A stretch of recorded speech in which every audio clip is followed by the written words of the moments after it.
Gihapon po, actually, kang karong aldaw, monitor nila Sir Pio. And then kasubago po na alas 5, nagpaluwas ang pag-asa ki signal number 1, ang Catanduanes.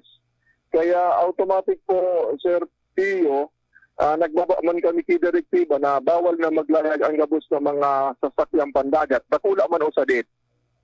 Kaya kasubago po, ang namonitor mi ng mga stranded na mga pasahero, Tabaco at saka sa San Andres nasa 454.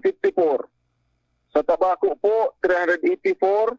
Sa San Andres po, 70. Kaya ang total po kang sa tuwing stranded na pasahero niyan, nasa 454.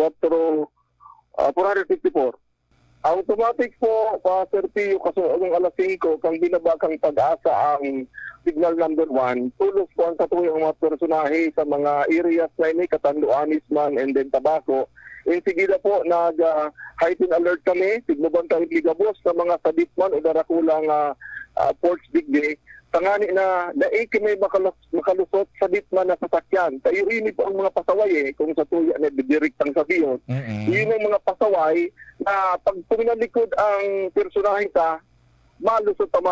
Pero kunyan po, sigihiwa ka na Philippine Coast Guard na daig talaga may makalusot na sadit na mga sasakyan pandagat. Kasabay po dyan sa pagbantay, tigtapi po ang mga barangay officials. And then mga tanogs, tangani na sana po, hindi kasabay po dyan sa mga bantay dagat, tangani na sana po, maiwasan ang anuman na aksidente sa karagatan.